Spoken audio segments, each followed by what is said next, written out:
Napataas na lamang ang kilay ni Emmy sa 5 paper bags na nasa kanyang harapan. Bukod roon ay mayroon pang isang box ng white chocolate, at isang kulay pink na human-sized teddy bear. Ang dami naman nito, Thunders. Nilang na lamang siyang napabuling sa lalaki. Sa lumipas na 1 linggo, ay walang palya ang pagbibigay sa kanya ni Ashton ng kung ano-anong regalo gaya ng jewelries, damit, sapatos at bags ha. At saka bakit araw-araw na lang, just let me do this Emmy. I just want to pamper you. Bago pa siya matapos sasabihin ay natigil siya nang magsalita si Emmy. Hay naku, bahala ka sa life mo, basta kapag namulubi ka bigla, huwag mo akong sisihin. Akmang aawang na ang labi ni Ashton nang marinig nila ang pagkatok sa pinto. Bago siya makahuma ay kaagad nang humakbang si Emmy palapit sa pinto upang buksan iyon. Bumungad sa kanyang paningin ang isa sa mga katulong. Magandang gabi Lady Emmy. Yumukod ito bilang paggalang. Magandang gabi rin Aya. Ginawaran niya ito ng matamis na ngiti. Sandaling bumaling ang katulong kay Ashton. Nang ibalik nito ang tingin sa kanya, ay marahan niya itong tinanguan. Binigyan niya ito ng ekspresyon na tila nagsasabing, sabihin na nito ang gusto niyang sabihin sa lalaki. Napalunok ang katulong, bago umawang ang kanyang labi. Master, may kailangan po kayong malaman. What it is? Nanatili naman ang walang kenjiting-iting mukha ni Ashton. Dumating na po si Don Flaquido. Automatikong nagsalubong ang kilay nito sa narinig. What? Why I didn't know this? Biglaan po ang pagdating niya. Maging si Master Gabriel po ay nagulat. Napabuga ng hangin si Ashton Blumentritt. Kita ang frustration sa mukha nito. Di tuloy na iwasan ni Emmy ang mapaisip kung sino ang dumating na tinutukoy ng katulong. Pinapatawag po niya kayo sa main house. Muling saad ng maid. Muli namang napabuntong hininga ang lalaki bago sumagot. Okay, pupuntahan ko siya. Pati raw po si Lady Emmy Master. Nalukot naman ang mukha ni Ashton sa tinuran nito. What? But why? Hindi ko rin po alam. Dumb ako ang tingin niya kay Emmy. Lamambot rin ang ekspresyon nito. My father has arrived, he wants to see us. Napakurap-kurap naman si Emmy sa narinig. Tanong sa sarili, bakit gusto siyang makita ng Don? But if you're not yet ready, it's okay. Ako na ang baalang magpaliwanag sa kanya. Marahan siyang umiling. Pinilit niyang ngumiti. Sasama ako. Tila naman natigilan si Ashton sa kanyang sinabi. Hindi naman nangangain ng tao ang tatay mo, di ba? No, but are you sure? Marahan siyang tumungo. Nang ilahad nito ang kanyang palad, ay mahina niya iyong tinampal. Kaya ko namang maglakad Thunders. Hindi mo na ako kailangang alalayan pa. Bumaling si Ashton sa katulong. Marahan niya itong tinanguan, na parabang nagsasabing pwede na itong umalis. Kaagad rin silang lumabas matapos iyon. Nang magsimulang humakbang si Ashton, ay sumunod na rin siya rito.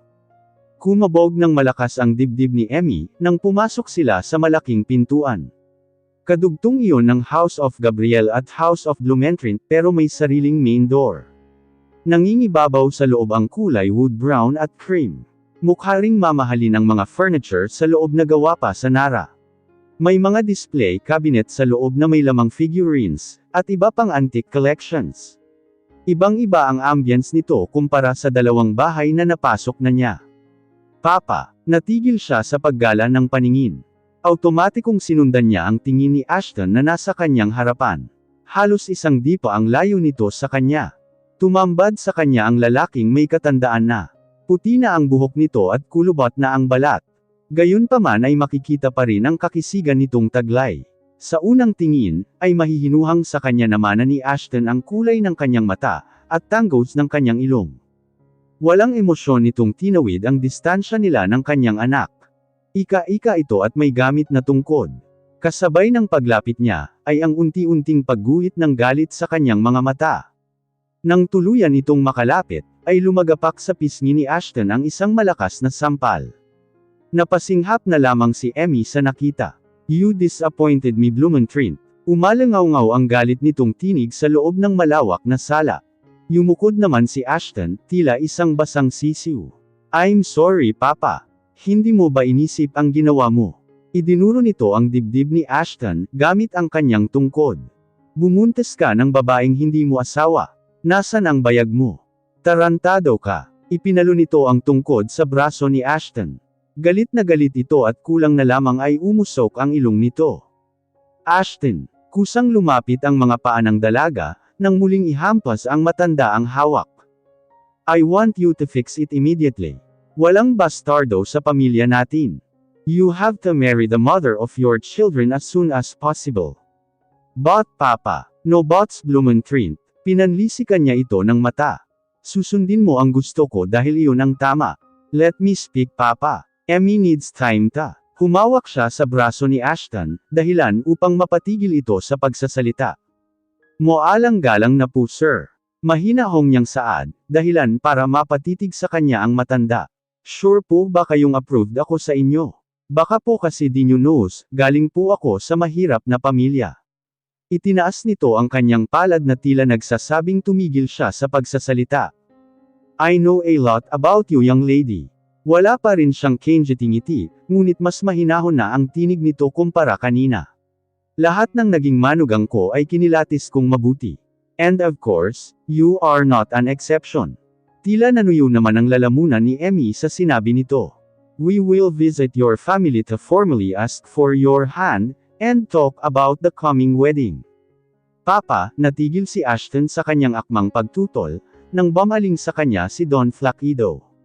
Matalim ang titig nito, at tila sa isang iglap ay bumalik ang bangis nito kanina. Huwag kang makialam dito Blumentritt. Hindi pa nawawala ang galit ko sayo, dahil sa kahihiyang ginawa mo. Pinanangkita niya ito ng mata. Akala mo ba, hindi ko alam ang ginawa mo sa kasal ni Dark Indigo? And for Pete's sake, iisang babae lang pala ang pinag-aagawan nyo. Napangiwi na lamang si Emmy sa narinig. Hindi ko papalampasin ang ginawa nyo ni Indigo. Natigil sa akmang pagsasalita si Ashton, nang mapansin niyang nasa main door ang mata ng Don. Pareho silang napalingon roon ni Emmy. Grandad, you're home. Hindi naman umimik ang matanda, sa halip ay bumaling ito sa kanilang dalawa ni Blumentritt. You two, get out from my sight. Indigo and I needs to talk. Marahan na lamang na napatango si Ashton. Tila tuod naman si Emmy na nagpatangay ng marahan siyang hilin ni Ashton palabas ng bahay. Ayos lang bang iwan natin doon si Indigo? Baka saktan siya ng tatay mo. Hindi niya naiwasang lumingon sa pinanggalingang direksyon. He won't. Indigo is Papa's favorite grandson. Napatango na lamang siya. Okay sabi mo eh. Nang makarating sila sa loob ng kanilang silid, ay saka lamang binitiwan ni Ashton ang kanyang kamay. May sugat ka sa labi. Gamutin muna natin yan. Nanatili ang tingin nito sa gilid ng labi niyang may maliit na gasgas, at sa pisngi niya namumula dahil sa sampal na natamo. Tingin niya ang nakuha nito ang maliit na gasgas sa suot na singsing ng matanda. You will. Tila di makapaniwalang tanong nito sa kanya. Oo, may talent fee ako. Hindi yun libre. Biro niya. Gumuhit naman ang munting ngiti sa labi ni Ashton. Tara na, sige ka. Baka biglang magbago ang isip ko. Sandali pa niya itong tinitigan, bago ito kumilos para kunin ang first aid kit. Bakit mo kasi hinayaang saktan ka ng tatay mo? Tumungo siya sa kama. Ipinatong niya sa bedside table ang kit. Kaagad ring sumunod at umupo sa kama si Ashton. He is my father, Emmy. I will always respect him, no matter what. Napahalukip-kap na lamang siya, kasabay ng pagbaling niya ng tingin sa lalaki. Pero sana balang araw, huwag kang maging ganun sa mga bata. Kapag nagkamali, pwede naman kausapin ng maayos. Marahang tumungo si Ashton Blumentritt. I love them so much, Emmy. Kahit kailan ay di ko sila magagawang pagbuhatan ng kamay. True ba yan? Pinanangkita niya ito ng mata. Of course. And by the way, tungkol sa sinabi ni Papa, kung hindi ka pa handa, ako ang baalang magpaliwanag sa kanya. Ang tinutukoy nito ay ang pagpunta nila sa bahay nila para sa pamamanhikan. Tapos sasaktan kanya ulit. Hindi na naiwasang magtaas ng kilay. Hanako, sige na, gora na tayo sa gusto niya. Napaayos naman ng upo sa tinuran niya. Mataman itong napatitig sa kanya. You mean, banitin nito ang kanyang sasabihin, at tila hinintay siyang ituloy iyon. Huwag na nating pahabain ang chika. Eret na, pakasal na tayo. Marry me. You'll marry me. Tila di makapaniwalang tanong niya. Ayaw mo. Sige huwag na lang, madali naman akong kausap. No, of course gusto ko. Mabilis nitong sagot. I just can't believe. It feels like I'm dreaming. Mahina siyang natawa sa tinuran nito. Nanaginip ka talaga Thunders. Marry me. Kaya gising na. Pamitik si Emmy sa harap ng mukha nito. Gising na walang kasalang magaganap. Walang bawian, please. Lalo siyang natawa sa hitsura nito. Para itong batang nagmamakaawa. Ikaw kaya itong maraming hanas dyan. Nakatawang turan niya. Natigilan lamang siya sa pagtawa nang humawak si Ashton sa kanyang kamay. I wanna hear it from you again Emmy. Sinsero ang mga mata nitong nakatingin sa kanya. Ang kulit. Pasimple niyang tinanggal ang kamay ni Ashton na nakahawak sa isa niyang kamay. Oo nga, papakasalan kita. Thank you. Mabilis siya nitong niyakap. Para namang tumigil ang ikot ng mundo ni Emmy sa ginawa nito. Nang humigpit ang pagkakayakap sa kanya ni Ashton, ay para siyang bumalik sa realidad. Ayoko ng asawang clingy Thunders. Kaya tama na, huwag muna akong landiin.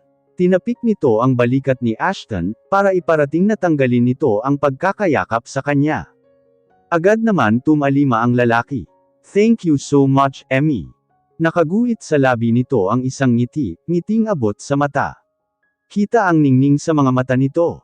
Para namang tumigil ang ikot ng mundo ni Emmy. Tila nagliwanag si Ashton Blumentritt sa kanyang paningin. Lalo itong gamwapo sa paglitaw ng pantay-pantay at mapuputi nitong ngipin. I promise, you'll never regret marrying me. Kinuha ni Ashton ang kanyang kamay. Maya-maya lamang at damapo ang halik nito sa likod ng palad. Napakurap naman si Emmy. Tila bigla siyang bumalik sa realidad. Halika na dito. Gamutin na natin yung sugat mo. Pang-iiba ni Emmy sa usapan. Marahan niyang binawi ang kamay niyang hawak ni Ashton. Umupo na rin siya sa kama matapos yun. No need. It's just a small bruise. E paano yang nasa pisngi mo? Natigil ito sa akmang pagsagot nang marinig nila ang tatlong katok sa pinto. Mahina itong napabuntong hininga bago ito tumayo, at tinungo ang pinto. Nang buksan ni Ashton ang pinto, ay hindi nakaligtas sa paningin ni Emmy ang katulong. May dala itong cold compress bag. Saglit silang nag-usap ni Ashton, bago nito isara ang pinto at bumalik sa kanyang pwesto. Inutos ni Papa, tila pang iimporma sa kanya ni Ashton nang makalapit na ito sa kanya. Akin na, kinuha niya ang hawak nitong cold compress bag. Ngunit napaawang ang labi niya. Nang biglang humiga si Ashton sa kanyang kandungan. Tumagilid rin ito upang iharap sa kanya ang pisngi nitong namumula. Napatikhim na lamang si Emmy, bago nito marahang idampi sa pisngi nito ang cold compress. Ganun lang si Papa Emmy, but deep inside he is soft-hearted. Biglang saad nito. Soft-hearted bang matatawag yun? Sinaktan ka niya at sa harapan ko pa. Nagawa lang niya yun kasi may kasalanan ako sa kanya. Nagkibit balikat na lamang siya. Wala siyang masabi, dahil maging siya rin naman ay nagawang sakta ng mama nang makita siya nito. Nasample din naman siya, dahil nabuntis siya na walang asawa. Hindi lamang niya in-expect na ganun rin ang magiging reaksyon ng ama ni Ashton dahil lalaki naman ito. By the way, the kids are with their grandfather right now. They will be sleeping with him tonight. Ano? Ibig sabihin na palunok siya bago muling nagsalita. Tayong dalawa lang dito. Yes. Hoy Thunders. Huwag mo akong gagapangin. Pinanlakihan niya ito ng mata. Mahina namang natawa ang lalaki sa kanya. Napakurap siya sa nakita. Bago ulit iyon sa kanyang paningin. Hoy, bakit ka tumawa ha? Kanina ka pa eh. Para kang enggat, may pangiti-ngiti ka pa kanina. Ang tawa ni Ashton ay naging malapad ng ngiti. Bahala ka na nga dyan sa buhay mo. Kinuha niya ang kumot at kaagad na nagtalukbong. Ginawa niya yun para iwasan ang lalaki. Pakiramdam niya kasi at lalabas na ang puso niya, dahil sa malakas na kabog nito. Ngumiti ka dyan hanggang next year. Basta ako, matutulog na. Okay, good night, my beloved. Maya-maya lamang ay narinig niya ang mahinang yapak na tila papalayo. Hindi na siya nag-abalang tanggalin ang kumot. Ngunit makalipas ang ilang minuto, ay naramdaman niya ang paglubog ng kama. Napalunok siya nang maramdaman niya ang pagtabi ni Ashton sa kanya. Bumalikwas siya ng bangon. Pakiramdam niya kasi ay biglang uminit. Nang bumaling siya kay Ashton, ay nakita niyang nakaawang ang mapulang labi nito, nagulat sa bigla niyang pagbangon. Napakurap siya nang mag-play sa utak niya, kung paano siya masuyong hinalikan noon. Naaalala rin niya kung paano siya tumugon noon. Nang maalala niya kung ang pagdaos-daos ng labi nito sa kanyang leeg, ay kaagad niyang ipinilig ang kanyang ulo. Hey, what's wrong? Tumikim siya at tinipon ang kanyang lakas ng loob upang magsalita. Maliligaw pala ako bago matulog. Bago pa makaimik si Ashton, ay mabilis na niyang tinungo ang pinto ng banyo. Halos kalahating oras ang tinagal niya roon. Polluted na ang brain cells mo self. Turan niya sarili nang muli niyang maalala ang paghahalikan nila noon. Nang lumabas siya ng banyo, ay tanging bathrobe lamang ang kanyang suot. Napahawak siya sa kanyang dibdib nang makita niyang gising pa si Ashton. Wala itong pang-itaas. Nakasandal ito sa headboard ng kama, at nakatuon ang mata sa laptop na nasa kandungan. Nang makita niyang nagangat ito ng tingin, ay binilisan na niya ang hakbang patungo sa walk-in closet. Nang makapili siya ng pantulog, ay doon na rin niya tinuyo ang kanyang buhok gamit ang blower. Tinagalan niya talaga, baka sakaling pagbalik niya ng silid ay tulog na ang lalaki. Kulang-kulang 1 oras din siya sa loob. Sa labis na boredom ay inayos na rin niya ang ilang gamit sa loob. Nang maramdaman niyang tila pipikot na ang kanyang mga mata, ay saka lamang siya nagdesisyon na umalis na roon. Aniya, siguro naman ay tulog na si Ashton. Nang makalabas siya ng walk-in closet, ay nalaglag ang kanyang panga. Nasa ganoon ayos pa rin si Ashton. Abala ito sa pagtipa sa kanyang laptop. Nang maramdaman nito ang presensya niya, ay kaagad itong nagangat ng tingin. Come on, let's sleep. Casual na turan nito, kasabay ng pagsara nito sa laptop na nasa kanyang kandungan. Lupaypay na lamang ang balikat ni Emmy, na tinungo ang kanyang pwesto kanina. Dumiretso siya roon ng higa. Walang imak siyang tumagilid patalikod sa lalaki. Maya-maya pa ay naramdaman na niya ang paghiga nito sa kanyang tabi. Nanuyo ang kanyang lalamunan, nang maramdaman nito ang pagpulupot ng braso nito sa kanyang baywang. I'm excited and feeling nervous for tomorrow. Tumama ang hininga nito sa kanyang batok, kaya naman napalunok na lamang siya. I hope, meeting your parents will go smoothly. Nakaramdam naman ng kaba si Emmy nang maisip niya ang kanyang magulang. Aniya sa sarili, magbilang anghel nawa si Ashton Blumentritt.